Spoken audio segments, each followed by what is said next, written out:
여러분 안녕하세요. 경제화충물 박주현입니다. 코로나19의 확진자 증가세가 지속됨에 따라서 미국의 실업률이 급등하는 등 이 실물 경제에도 타격이 본격화되고 있는데요. 하지만 지난주에는 이 백신 개발에 대한 기대감, 또 국제유가가 산유국들의 감산 합의 기대로 인해서 저점 대비 크게 상승하면서 금융시장도 다소 안정을 보이는 상황이었습니다.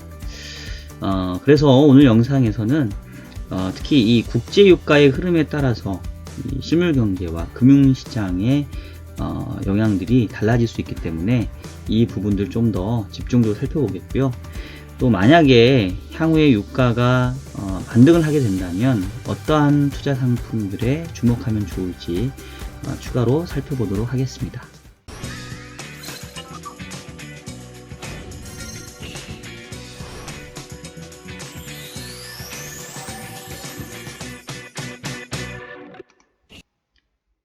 자, 먼저 지난주 금융시장 간단하게 살펴보고 유가 관련된 얘기로 넘어가도록 하겠습니다. 지난주 금융시장을 보면 뭐 주식시장 자체가 지난주에 뭐 강세를 보였던 건 아니지만 그동안 워낙 약세 폭이 크고 변동성도 커서인지 뭐 이 정도면 상당히 좀 안정적이었다라는 그런 느낌들이 좀 들었어요. 뭐 미국 같은 경우는 뭐 한 1%에서 2% 정도 하락하긴 했지만 과거와 비교하면 변동성 많이 줄었고요. 우리 코스피는 약간 보합, 또 코스닥은 뭐 주간 단위로 상당히 큰 폭의 상승세를 좀 보였습니다. 앞서서 얘기했던 것처럼 일단은 백신 개발에 대한 그런 어떤 뉴스 플로우가 있다 보니까 당장 백신이 나오는 건 아니지만 이제 뭔가 이게 코로나 사태가 뭐 영원토록 되는 건 아니겠구나 뭐 이런 기대감을 좀 자극했던 것 같고요.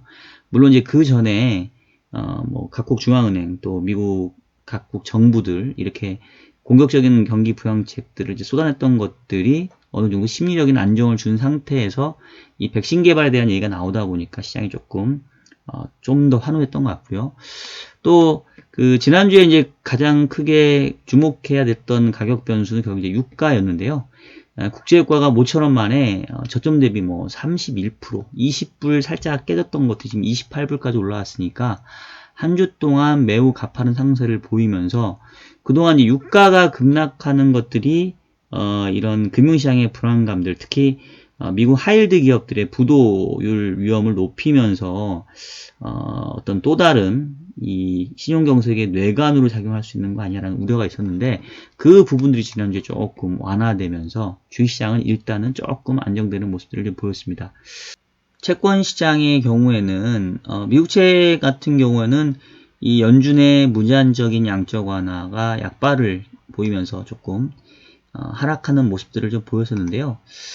반면에 국내 금리는 하락세가 제한되고 올해 좀 소폭 저점 대비 조금 올라왔는데 지난주에 정부가 2차 추경 10조 원대 2차 추경을 발표를 했고 재난기본소득을 위한 그런 재원 마련을 위해서 추경을 발표했는데 일단 정부는 최소한 적자국채 발행을 줄이겠다라고 했지만 지금 올해 전체적으로 경제 둔화 때문에 지금 세금이 안 거칠 거로 생각되는 상황에서 정부의 재정지출 확대는 이건 어쨌든 간에 국가부채의 부담으로 늘어날 수밖에 없거든요. 이런 것들이 지금 국내 이 채권시장이 다 좀 경기 둔화에 대한 그런 안전자산 선호에도 불구하고 금리의 하방을 상당히 가로막는 요인으로 작용을 하고 있습니다. 외환시장 같은 경우는 지난주에도 달러화는 상당히 좀 강세를 보였는데요. 다시 달러 인덱스 기준으로 지금 100을 넘어간 상황이 됐고 원달러 환율도 뭐 1230원대 상당히 높은 수준에서 계속해서 지금 유지되는 모습들을 보였습니다. 지난주에 이제 미국과의 통화수합 물량이 좀 풀렸는데 생각했던 것보다 달러 유동성 경색은 여전히 조금 심각한 상황인 것 같아요. 그 통화수합 금리를 보더라도 지난주에 다소 조금 완화될 걸로 기대했는데 뭐 주간 단위로 봤을 때는 큰 차이가 없었습니다. 여전히 1년짜리 통화수합 금리가 마이너스 0.53%에 머무르면서 국내 금융기관 입장에서 달러화를 조달하기 위한 통화수합을 할 경우에는 마땅히 받아야 될 원화금리조차도 지금 주고 있는 이런 상황이다라고 볼 수 있을 것 같아요. 자, 그리고 앞에 말씀드렸던 것처럼 지난주에 가격 변수 중에 가장 튀었던 게 지금 유가인데요. 지금 한때 20불 깨졌다가 28불까지 올라왔으니까 뭐 저점 대비로는 거의 뭐 한 30 몇 프로 이상 지금 올라온 셈이 됐어요. 트럼프 대통령이 일단 트윗을 통해서 이 사우디와 러시아 간의 감산에 대한 내용들이 발표될 거다라고 미리 얘기를 하면서 상당히 유가가 급반등을 했고요. 뭐 사우디도 그렇고 뭐 러시아도 그렇고 뭐 이에 대해서 특별히 부정하지는 않고 1000만 배럴 정도의 감산에 대해서 조금 얘기가 되는 이런 상황들로 지금 유가에 좀 반등이 나타났습니다. 다만 이제 이게 계속해서 상승세를 보일 수 있을지 아직은 불투명하죠. 그리고 유가가 올라왔다 하더라도 여전히 낮은 수준에 있기 때문에 이게 얼마만큼의 의미가 있을지 상당히 의구심이 들기도 해요. 자, 이어서 다음 주 우리가 눈여겨봐야 될 경제지표하고 이벤트 일정까지 마저 살펴드릴게요. 일단은 다음 주에는 화요일 날이 조금 중요한 어떤 이벤트들이 있는데요. 일단은 삼성전자의 1분기 잠정 실적이 지금 나올 예정입니다. 최근에 뭐 동학 개미 운동이라고 불리울 정도로 개인 투자자들이 삼성전자 주식을 매집하고 있는데요. 반면에 외국인들은 팔고 있고요. 과연 1분기 실적이 뭐 당연히 부진하겠지만 예상치 대비 얼마만큼 부진할지 이 부분도 좀 중요한 관건이 될 것 같습니다. 그리고 호주가 이제 금리 결정하게 되는데 현재 0.25%까지 이미 제로 수준에 낮춰져 있어서 뭐 더 내려갈 것 같지는 않은데 향후에 추가 금리나 가능성도 열어놓는지 이 부분 좀 살펴봐야 될 것 같습니다. 그리고 목요일날 4월 금통위 우리나라 추가 통화정책 회의가 있는데 뭐 추가 금리나 가능성은 현재로서 낮아 보이고요. 뭐 이 한은의 경제에 대한 판단 그리고 추가적인 통화정책 여력 뭐 이런 것들이 좀 중요할 것 같습니다. 9일날 또 역시 FOMC 의사록이 있고요.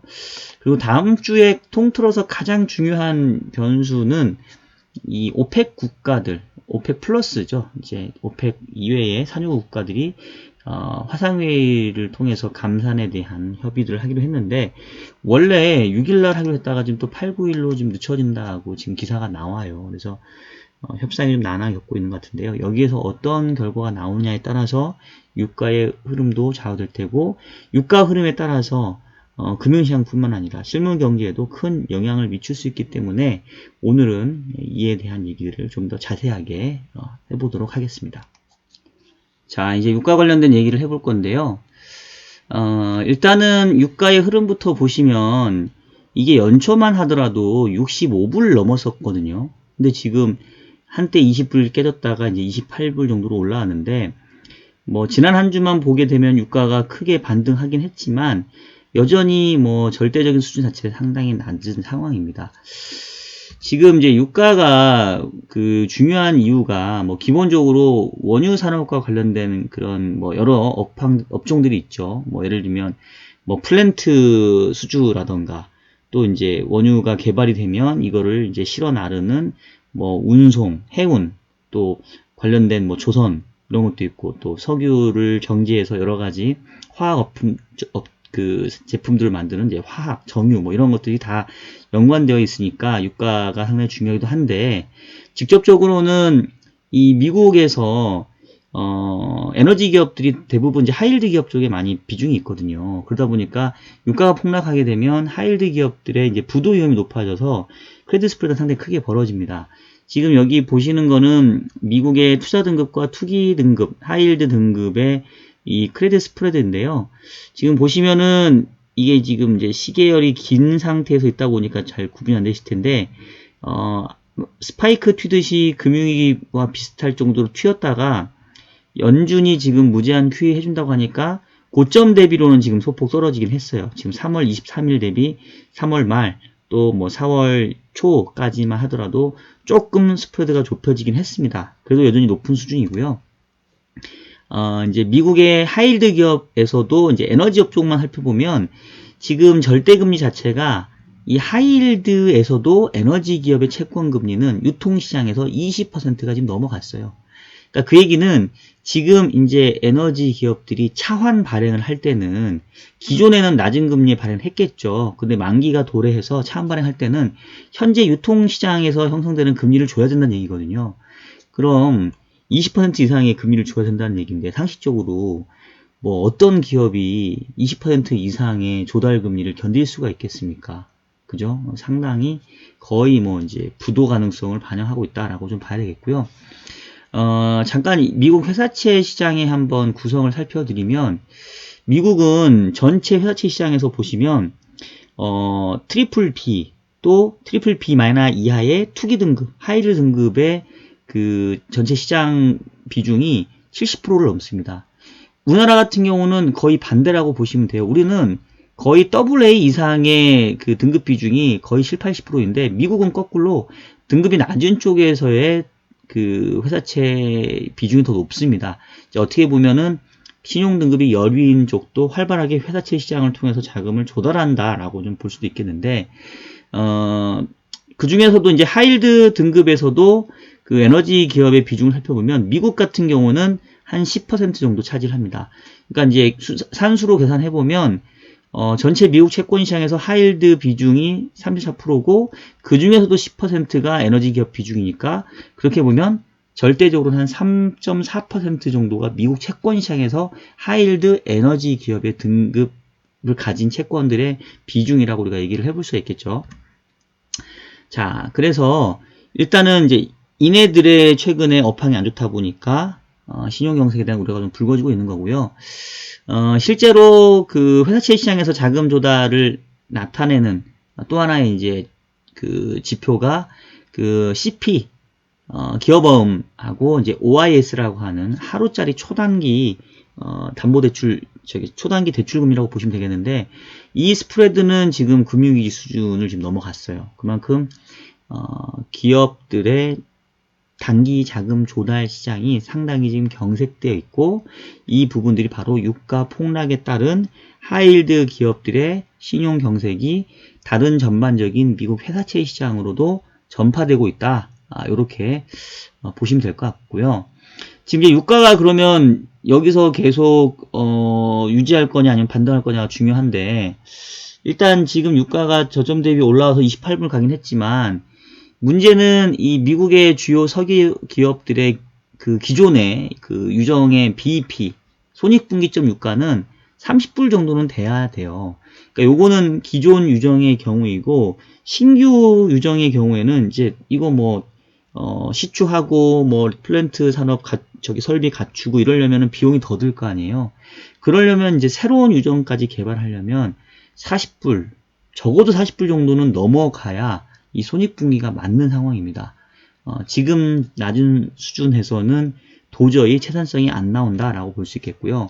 실제로 이제 그 지역 연준에서 서베이한 결과를 보니까 유가가 만약에 40불 이하로 계속 머무르게 된다면 이 에너지 기업들은 어떻게 될 거냐라고 조사를 해보니까 15%가 1년 이내에 부도난다. 1년에서 2년 정도에는 24%가 부도난다. 이게 4년간 가면 거의 절반 넘게 부도난다 라는 지금 조사가 나와요. 그러니까 상당히 유가가 28불 지금 저점 대비 올라왔다 손 치더라도 40불 정도 수준까지 올라와 주지 않으면 대부분의 에너지 기업들의 상당수가 부도의 위험에 맞게 된다라고 보면 되겠고요. 지금 이제 투기 등급의 부도율이 아직은 이게 부도율은 말 그대로 후행하는 거라서 이제 뒤에 나타날 텐데 아마 금융위기 수준에 육박할 정도로 거의 10% 정도는 부도를 맞게 되지 않을까라는 지금 전망이 우세한 상황입니다. 자, 그런데 문제는 이게 미국만의 문제가 아니고요. 우리나라에서도 이러한 신용경색의 전염 효과가 생깁니다. 미국에서 하이힐드 기업들의 그 등급 채권들이 자금 조달에 어려움을 겪게 되면 물론 우리나라는 완전히 직접적으로 연결되진 않지만 심리적으로 사람들이 불안해진단 말이에요. 신용경색이 문제가 되는 거는 어느 한 업종이나 개별 기업에서 디폴트 내지는 신용 이벤트가 발생하게 되면 사람들의 투자 심리가 위축이 되고요. 그로 인해서 멀쩡한 기업들까지도 자금 조달이 막히면서 그래서 이게 실제로 문제가 되기 시작합니다. 저도 운용을 하는 입장에서 요즘에 크레딧물 채권들 투자하기가 상당히 두려워요. 왜냐하면 국채 대비 높은 스프레드를 주긴 하지만 그 금리 스프레드 조금 따먹겠다고 들어가서 만약에 이거 현금화도 안 되고 또 신용등급이 떨어져서 향후에 유통시장에서 금리 자체가 치솟게 되면 이거는 정말 낭패거든요. 그래서 이 국내 채권 시장에서도 이 상당 부분 이 미국의 이 회사채 시장에서의 스프레드가 지금 이제 주목받고 있는데 국내에서 보게 되면 아직 크레딧 스프레드는 좀 안정적이에요. 뭐 지금 2008년도 금융위기 때하고 비교해 보면 매우 안정적인 모습이긴 한데 역시 얘는 좀 흥행하는 데이터고 지금 우리나라도 CP 금리를 보면 조금 최근에 스프레드가 벌어집니다. 이제 요거는 CP 금리와 CD 금리의 차이인데 여기 이제 A1 등급, A2 등급이 있어요. A1이 우량한 거죠. 지금 보시면 A2 조금 덜 우량한 경우에는 CD 금리 대비 거의 100bp 정도의 금리 차가 나는 이런 상황이에요. 그러다 보니까 국내에서도 단기 자금 시장이 좀 경색되어 있는 모습들을 지금 보여주고 있습니다. 그리고 이제 문제가 뭐 언론에서도 많이 소개가 됐는데 지금 4월 중에 회사채가 만기 도래하는 규모가 많아요.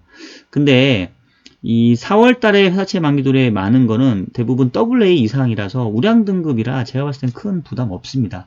지금 이제 걱정되는 거는 싱글 A, 그 다음에 트리플 B 이하 쪽에서의 만기인데 오히려 4월보다는 이제 6월, 그 다음에 7월, 그 다음에 9월 요게들이 좀 많아요. 그래서 4월을 무사히 넘겼다 해서 끝날 문제가 아니라 뭐 6월, 7월, 9월 적어도 올해 상반기, 올해 3분기까지는 이 하위 등급에서 만기 도래 일정이 계속 있기 때문에 계속해서 긴장의 끈을 놓지 않고 전체적인 이 신용시장의 상태들을 좀 지켜봐야 되는 상황이다 라고 말씀을 좀 드리고 싶습니다.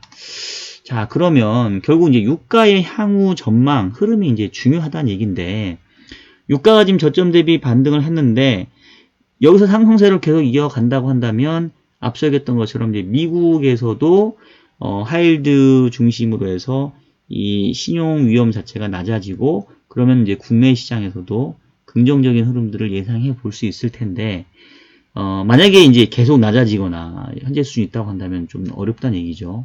그래서 유가의 흐름, 유가의 전망이 중요한데 일단은 글로벌리 원유에 대한 공급과 수요 관련된 예측치를 보니까 지금 거의 올해 3분기까지는 원유 수요보다는 원유 공급이 초과될 걸로 지금 예상이 되고 있고요.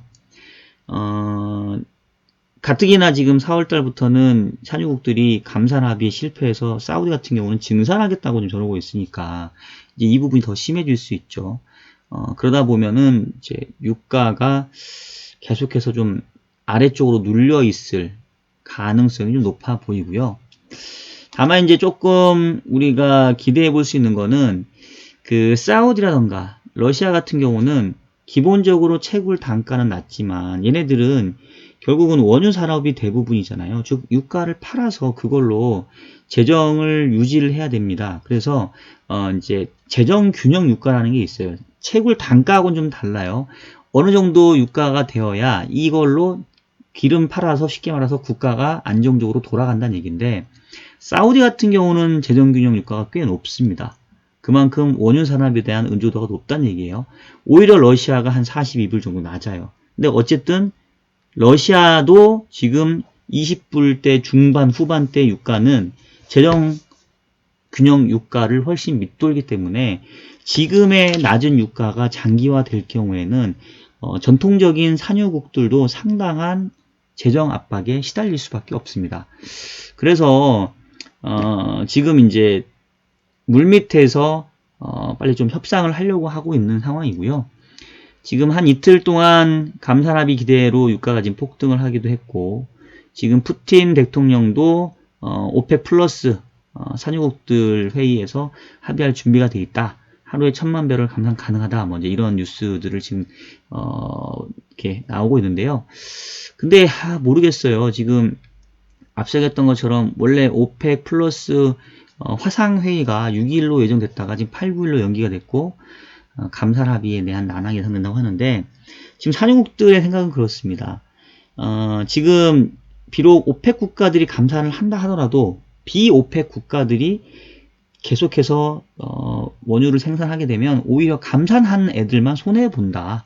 결국 특히나 이제 미국의 셰일 기업들에 많이 어떤 견제를 하고 있는 상황이에요. 그래서 뭐 산유국들 전통적인 오펙 국가들뿐만 아니라 비오펙 국가, 뭐 캐나다, 미국, 멕시코 이런 애들이 같이 감산에 나서줘야 비로소 감산에 대한 협상이 제대로 이루어질 수 있을 것 같은데 일단은 조금 진통은 있을 것 같습니다. 하지만 앞서 얘기했던 것처럼 현재의 유가는 누구도 버티기가 어려운 상황이기 때문에 어느 정도 시간의 문제일 뿐이지 감산 합의에 대해서는 어느 정도 좀 나오지 않을까 싶고요.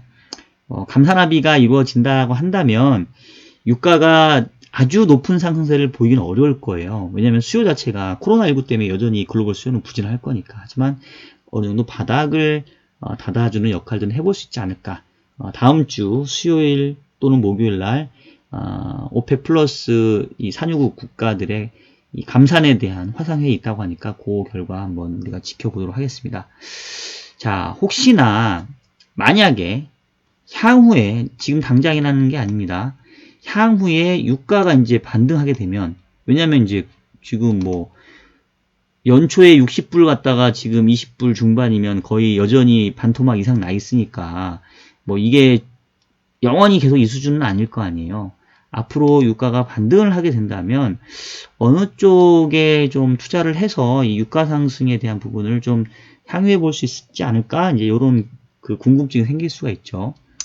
그래서 요즘에 보면 이 원유 관련 ETF 또 ETN 뭐 이런 거에 대한 투자 관심도 상당히 높습니다. ETF는 상장지수 펀드고요. ETN은 상장지수 채권이에요. 차이는 ETF 같은 경우는 실질적으로 이 펀드에서 실물을 보유합니다. 그 원유 ETF 같은 경우는 원유 선물을 실제로 투자를 해서 계속 롤오버를 해요. 하지만 ETN 같은 경우는 실제 투자를 하지 않고요. 이 원유라고 한다면 이 원유 선물의 지수를 추정하는 그 성과를 계속해서 이 ETN을 발행한 증권사가 마켓 메이킹을 해주는 형태입니다. 그래서 이 상장시킨 이 증권사의 신용이 상당히 좀 중요한 뭐 이런 상품이라고 볼 수가 있겠습니다. 그래서 주로 이제 원유를 투자한다고 한다면 우리가 직접적으로 원유를 막 드럼을 사가지고 재고로 쌓아둘 게 아니잖아요. 대부분 원유 선물 ETF를 사거나 뭐 원유 ETN을 사게 되는데 문제는 얘네들이 유가의 흐름을 그대로 추종하지 못한다는 단점이 있어요. 특히나 이제 ETN 같은 경우는 괴리율이라고 해가지고 지금 이제 우리나라에서는 뭐 신한 그 다음에 뭐 삼성 뭐 이렇게 ETN이 있는 걸로 알고 있는데 괴리율이 매우 높습니다. 그래서 쉽게 말하면 고평가되어 있어요. 유가가 올라가도 이미 비싼 가격에 ETN이 거래되고 있기 때문에 그렇게 썩 유가 상승을 누리지 못한 부분이 있고요. 그 다음에 ETF 같은 경우는 롤오버 리스크가 있습니다. 그 ETF는 이제 원유 선물을 직접 산다고 그랬잖아요. 근데 지금처럼 유가가 폭락해 있는 상황에서는 언젠간 유가가 올라갈 거야 이러면서 만기가 길면 길수록 이 원유 선물 자체가 높게 이렇게 가격이 형성되거든요. 그러면 이제 이 원유 선물 ETF 같은 경우는 계속 매달 만기가 도래하면 이 새롭게 근월문월 되는 그 선물을 사줘야 되는데 그게 지금 현재의 근월물 가격보다는 원월물 가격이 높다 보니까 이렇게 롤오버 즉 그 만기를 뒤로 늦추면서 계속 비싸게 이 원유 선물을 사는 그런 효과가 생깁니다. 그래서 롤오버 비용 때문에 역시 유가가 올라가도 장기적으로 이 원유 ETF를 끌고 가면 이러한 롤오버 비용들 때문에 실제 성과가 그렇게 좋지 않은 결과가 나타납니다. 그 2016년도에 유가가 한번 크게 상승했던 적이 있었는데 그때 보시면 WTI 유가는 이렇게 상승하는데 이 WTI 유가를 추종하는 대표적인 ETF들 뭐 미국에 있는 USO 또 DBO 국내에 있는 타이거 원유 선물 보시면 못 쫓아가죠. 뭐 절반 정도도 못 쫓아가요. 그래서 이러한 어떤 단점들이 있다. 그리고 특히나 최근 같은 경우에는 뭐 괴리율 자체가 아까 보시면 지금 콘텐고가 지금 차근호물 같은 경우는 거의 4불 정도 비싸요. 엄청나게 지금 비싸죠. 그래서 원유 ETF도 상당히 투자하는데 좀 유의가 필요합니다.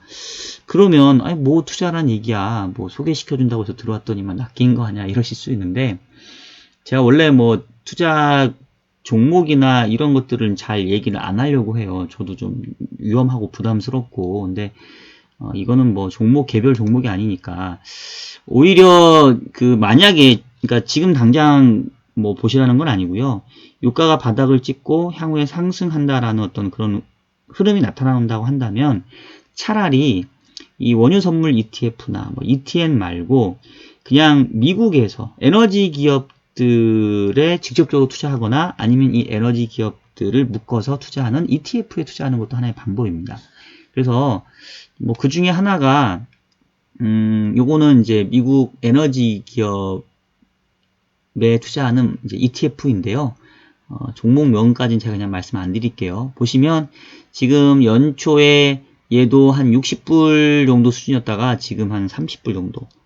바닥 대비 조금 올라왔죠. 유가 흐름하고 좀 비슷합니다. 그래서 향후에 유가가 만약에 여기서 바닥 잡고 올라간다고 한다면 오히려 ETF나 ETN보다는 이 미국 에너지 기업에 직접 투자하거나 아니면 요거에 투자하는 ETF를 오히려 투자하는 게 훨씬 더 유리하지 않을까, 이런 생각이 좀 들었어요. 자, 여러분 오늘 주간 전망소는 이 정도에서 마치도록 하겠고요. 최근에 금융시장 변동성이 상당히 커져 있어서 하루하루 저도 피곤한 날을 보내고 있습니다. 하지만 뭐 이럴 때일수록 또 투자의 기회가 생길 수 있으니까 항상 준비하는 자에게 기회가 오거든요. 뭐 그런 차원에서 원유 관련된 투자도 오늘 제가 말씀드렸으니까요. 한번 참고해 보시기 바라겠습니다. 자, 저는 그러면 다음 주에 더욱더 알찬 내용으로 찾아뵙도록 할게요. 여러분 안녕히 계세요.